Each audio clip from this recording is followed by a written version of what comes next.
Welcome back to She Commerce, where women build brands, build up each other. And we are coming to you straight from Cannes for our first Cannes Confidential, where we get real about what it actually takes to build and win in commerce today.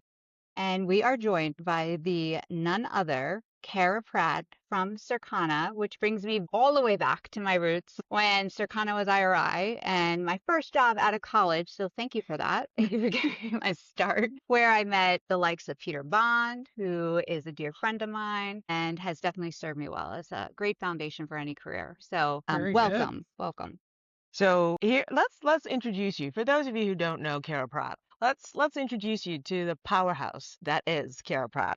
She's one of those rare leaders who doesn't just understand where commerce comes from or is going. She actively builds what's next. Today, as president of global retail and media at Circana, Cara is shaping how some of the world's largest brands and retailers connect data, media, and growth at scale. She's not just operating within the system, she's helping to redefine it. At Circana, she's been instrumental in advancing how retail media, insights, and measurement come together, moving the industry away from fragmented dashboards and toward truly connected intelligence that drives smarter decisions across the entire value chain. Before this, at Kroger Precision Marketing, she helped pioneer what modern retail media could actually look like, grounded in closed-loop measurement and real customer understanding, not just impressions and clicks. What stands out about Cara's work now is a shift from data for reporting to data for action, from disconnected signals to integrated insight that actually moves business. She has built her reputation on one simple but powerful truth. If you understand people better, you serve them better. And when you serve them better,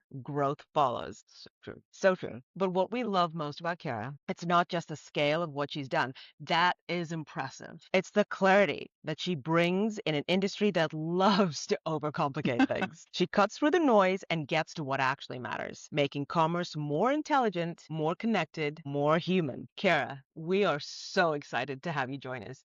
Thank you for So having me. And, excited. and what an intro. You know how to build people up, Yeah, just like right. you said. Yes. Well, where to start, right? There's so many things we want to dive into with you, but let's talk about what everyone's talking about, which is end-to-end commerce. And spoiler alert, most companies are not doing that. They're still very much operating in silos. So what are they getting wrong? A lot of times we do talk about the fragmentation in the Mhm. ecosystem. We do talk about the fragmentation of data and assets and what technology is doing to accelerate performance and accelerate kind of democratizing all that data, all that insights. The challenge, though, and back to what's wrong, is the organizational fragmentation, the organizational silos are really holding back the power and the potential of what companies can do with the diversity of signals that exist today Yeah. and the technology that is creating a better opportunity to drive business outcomes. And Right.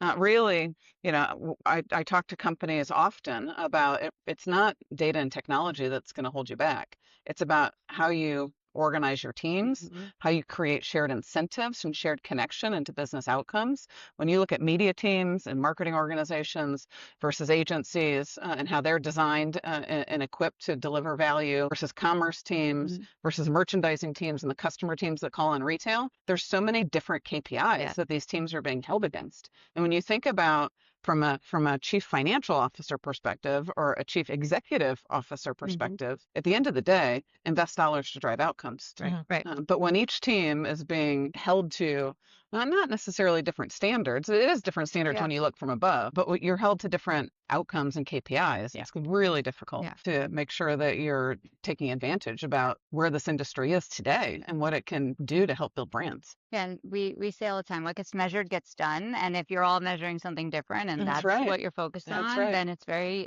misaligned. Yeah. That's right. Especially when there's conflict, right? That's Yeah. right. Yeah. So let's call it brands are obsessed with performance metrics, right? But not obsessed enough with people. How do you actually move, Cara, from campaigns to connection? Do you know, I think that's a very healthy question. I mean, when you think about brand building, that really is around creating human connection and being able to but being able to have a brand resonate really kind of intrinsically with human decision.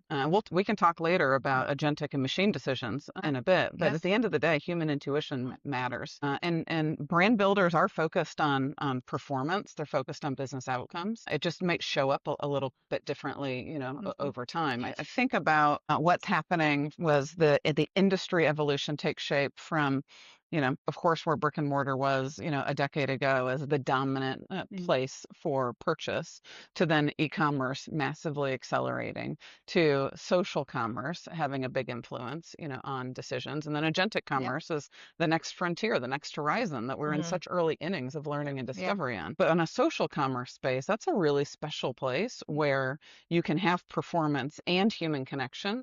And we've are running, a lot of different measurement for many of the top brands and retailers around the world.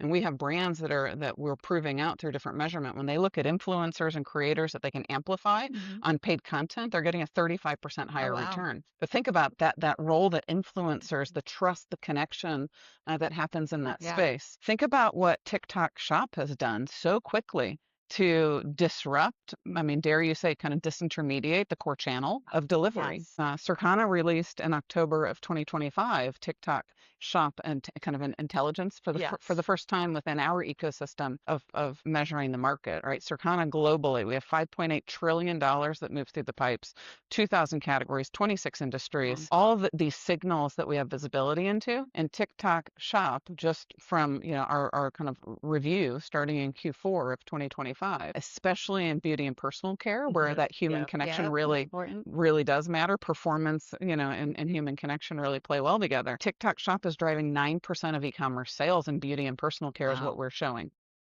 When did that start? We started looking at it in October. Wow. But 9% of the e-commerce channel in North America versus traditional e-commerce channels, we're seeing TikTok run 3%. Right, it's about 20% of the sales velocity that we see running through those pipes. So, just a really powerful play as we think about the continued evolution of brand building. Yeah. And I think that first moment, whether it's connecting on TikTok or another social platform or in store, wherever it is, like that should be when that relationship with the brand is starting, and you're really starting to own that data from that point on to be able to really take advantage of it and harness that relationship. That's right. Right. So we're going to look at talking about retail media, whether it's overhyped or underbuilt. I have such a soft spot for retail media. So it's everywhere right now. Everyone's talking about it, everyone's selling it. But are we building something meaningful, or are we just building another sort of, it's in fashion right now, so let's do it? Yeah. I do have a soft spot in the space. I spent a near decade of my career really focused in on influencing, I'll say, the early innings of retail media during my time at Kroger. There is no doubt that retail signals can play a really impactful role in supporting brand growth. That without question, for me, is a fact. Organizations, though, also need to recognize the kind of intelligent blurring that does take shape as you connect national investments to retail plans as well. Right, so much of retail media is the commerce side of what's transacting within that ecosystem, right? And then trying to figure out how to use these signals on an audience side more holistically. But a lot of the review and the impact and the performance is happening retailer by retailer discreetly. Right. And that becomes really difficult when you zoom out and you look at the kind of entity at large, right? Back to CEO, CFO, and they're looking at how they invest dollars wisely to build brand. Back to silos, right? Back to silos. But it's really been, awesome in this seat at Circana with the work that we do across retailers and the support mechanics that we provide, the measurement standards and frameworks that we can move into decision grade signals at scale. And so a lot of the work that we're doing beyond, marketing attribution and marketing mix models and looking through the different dynamics is a couple things within the retail media space that are really, really important components. One is in the early innings of building out kind of a universal framework and performance standards. It's very inconsistent, very fragmented now, retailer to retailer. That's a challenge. That's a challenge to measure the efficacy of a dollar invested. The second bit is helping retailers understand how you move into simulation and forecasting. Think about the acquisitions we just made at Circana in 2025. We have 5,000 models that are running on the marketing mix element for us, 25,000 different response curves. We have 100 categories we run mixed models in across 50 countries. Wow. You think about that intelligence layer and how we can have that to fuel foresight recommendations, simulation tool for retailers to come forward within their box of retail media. So we believe that we also can create an engine of optimization for retailers to come forward with that helps everybody think bigger, think bolder about how those dollars are best invested to drive business outcomes. And then the last bit that is an important layer is what happens through an investment dollar that comes through retailer A, and the implications of how that dollar impacts humans that shop in many different retailers across many different channels. Halo? So you look at halo cross-channel, cross-retail effects. And we've been doing this work for different retailers over the years and are very pleased and very proud to support those conversations. We just finished up pilot review deliveries with CVS, with CMX, Parks, and CVS Media Exchange, and giving visibility for them to understand the extended impact. We're seeing in some of their campaigns up to 60% of the incremental return is happening outside of CVS. Wow. Last year, we completed work, and Walmart Connect's been public with this, so I'll share it here, that when we've measured the efficacy of some of the campaigns that are moving through Walmart Connect's pipes relative to social media, they're seeing a 2.5x higher sales impact. And that's what, Circana is a neutral third party. We are supporting the review cycles for all these different retailers. So just, is it overhyped? No, I don't think it's overhyped. I do believe that there's a real opportunity to bring harmony and consistency and measurement. I do believe that there's a real opportunity to be a catalyst to influence the optimization layer and investment strategy for retailers. And I absolutely believe that we can provide an extended window into the performance layer that happens outside of their box. I mean, that's critical. And, I think to your point, like when it's useful, when it's predictive, when it's connected, that's when you're going to win with it. It's not just chasing after it because, you're investing just one way. Like you said, it's that two-way investment. And how are you using the data once you receive it back? So what separates those brands that are doing that well, really harnessing the power of that data and the full ecosystem, to your point, versus those that aren't? They're just scratching the surface. Yeah, I think the simplest way to answer that is they really are organizing themselves and anchoring against outcomes versus channel strategies, right? So as you really think about, what's the, I don't want to call it kind of a governance or oversight layer, but in the end, if you have discrete customer teams that are running on discrete, planning cycles, you're going to lose some of the durability or business impact that you can drive as a business. And so I think that's the biggest bit, right? To make sure that you're organizing around a strategy first. Right. To your point of going out, you got to move beyond reporting, and you have to be creating a decision grade framework that you can move forward with. And we're really have an awesome, influence within a lot of brand partners, retail partners, agency, partners within that ecosystem to support these dynamics. Because, you started it, Jackie, talking about the realities of how much money is flowing through the pipes within this space. Yeah. The money matters in this space with respect to the business intelligence that it can provide. Yeah. And that's the important thing, right? It's the business intelligence. I mean, nobody wakes up thinking, I hope I really get served by a well-targeted ad today, right? Yeah, well, let's dig into that. Let's talk about data. It's like one of my favorite subjects. So obviously consumers are more aware than ever. They know they can kind of cut through the BS. They know when they're being retargeted. They're hyper protective of their data and information, but at the same time, they're also saying, you don't know me. I want that hyper personalized experience. And, newsflash, the only way you can do that is by an exchange of data. So how do brands navigate that? Listen, as consumers, if you just stick in a consumer layer, like we think about this industry very differently because we're in it. Yeah. We know, all of the rules and regulations very appropriately. At the end of the day, you trust becomes the equalizer and the major influence. Consumers want relevance. Like, in the simplest form, they want relevance. Of course. To deliver relevance, you need personalization. To execute personalization, you need rich data intelligence. To have consented use of rich data intelligence, you need to have all of the different dynamics kind of in the back end to make sure you've got all consent protocols that are locked in and that you've got the right, privacy kind of overlays as a company. Yeah. So that that chain is a very basic chain, but at the end of the day, it's complicated to execute. You need to execute it at scale. Complicated maybe to set up the framing. Once you execute it, it just flows naturally. But consumers want relevance, and so companies, whether they're retailers, whether they're brands, with a lot of brands over the last 5 to 10 years, have been building out their own 1P data so they can have their own data framework to stand on. It really is about how you bring the pools of these different data sources together to have a greater picture about what a human is doing. And that's where, again, we feel so fortunate at Circana with the visibility that we have. And from, while we're a global company, I'll take the US market for just a minute. We have 92% POS census coverage across consumers in North America. And we think about that intelligence layer and how that can be a support mechanic for building brands, audience intelligence for audience signals and what happens, pre-bid within that the ecosystem there, what happens for optimization, in flight, so we can support getting the best outcomes on those on a dollar invested. So at the end of the day, data, you have to, especially in an agentic world, it has to be really rich, it has to be really durable, it has to, you have to have the right taxonomies, the right metadata, that cleanliness to be able to extract the right value from it and ultimately deliver a relevant personalized experience. It's a thin line between helpful and intrusive. So I think the brands that are doing it well are navigating it with that sensitivity and that due diligence, to your point. And that is so incredibly important that they're doing it with authenticity as well, and engendering and fostering that trust. Yeah. So we're now gonna go into the women part Okay. of it. So we're building the CPG sisterhood here, no surface level conversations. You've built an incredible career in a space that hasn't always made it easy.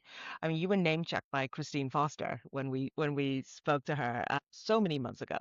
So many months ago. What's something that you have had to unlearn, Cara, to kind of step into your power? I love the sense of unlearning because I think that it is really important in life, right? What works today doesn't work tomorrow. The cycles of change, the speed of change happening from, again, whether it's technology, whether it's consumer behavior, et cetera. As I reflect on that question, I think about some of the roles that I've had over the years that are really about building new businesses within established industries, right? So you think about where retail media came from. You think about, the kind of, early innings of customer insights and data and analytics and the feed and fuel that has on loyalty marketing and loyalty programs. You think about, what happens in an agentic world where we are now. So I think from an unlearning standpoint, I think of it a framing of when organizations that you lead move from startup to scale up, what do you need to do differently through the phases of the opening early innings and what happens as you mature and your organizations mature over time. And if you break a few of those from a talent and culture standpoint, I think those are some of the most important. At the end of the day, the work that happens, what you deliver, there's always going to be evolution there, but you have to unlearn the early innings of ownership and control when there's so few people that are at the table around you. You've got to build teams. You've got to empower teams to go make decisions and get things done, right? To really empower teams about being comfortable failing fast. I love this little short, 10-minute video vignette from Captain David Marquette, who is a retired U.S. Navy general, and he talked about when you're giving control versus taking control. When you give control, you create leaders, and when you take control, you create followers. And I couldn't agree with that more. I love stealing. Those components are just really an important piece. But when you're small in a startup, the firing of, kind of all of the kind of decisionings that are happening within a small community versus when you build up teams, you've got hundreds of people working, on a team with a shared mission. You've got to go let people have to go run the destiny and have autonomy to go make things happen. I think about the early innings, kind of unlearning the value and credibility of what you need early innings of a generalist. Versus as organizations mature, you need specialists. Of course. You've got to unlearn the power of generalists and really push in on specialists and invest behind specialists in really big ways. I think about culture you kind of have to unlearn the realities. When you're a small team, you can build that culture really natively and organically because there's a handful of people that are at the heart of it. When you've got And Yeah. it's a different hiring process It's too. a different Yeah. when you've got hundreds of people at the table or thousands of people around the world Yeah. in the role that I have now, with thousands of people around the world, culture isn't created in a room. No, right. You do have to kind of unlearn the realities of young kind of scrappiness within startups into how you create kind of the structure on leadership principles and the right behaviors and the communication patterns that everybody can see themselves with purpose. Yeah. And it just shows up differently. So I think unlearning is important, and I think relearning these new ways as teams grow, businesses grow, domestically And the context around you changes. It's all situational, right? That's right. So for the next generation of women, what would you say they need to do differently? What's your advice? It's been really great to engage with young early career women that have so much passion about the impact and influence that they can have. And my advice for all of early career women is to lean in on all new experiences. Like, say yes to any opportunity that really comes by, because it's going to give you exposure. It's going to give you an opportunity to learn, build relationships, and that becomes a critical catalyst to future opportunities. So I think that's one thing. Early career, just get involved. Yeah. Get involved in work and be curious and explore and be bold and have a voice at the table early. Yes. You have to have a voice early because everybody does want to learn from people with different experiences. The second bit I'd say is, I'm going to say now kind of mid-career, really start shifting from having mentors to having sponsors. Yeah. And that shift is really important. When you have sponsors, they are advocates in a different way about finding opportunities. They're going to challenge you in really important ways too. But that's different voice at the table and a different influence and voice for you as you're engaging in conversations than a mentor, which is really about advice and kind of bouncing things off. So those are two things I think early career, mid career that are important for women especially. Absolutely. So really, you don't need to necessarily be the most prepared person in the room. You just need to be the one who's willing to speak. Be bold. Be Be bold. bold. Yeah. You're at that table for a reason. Say it respectably. Respect.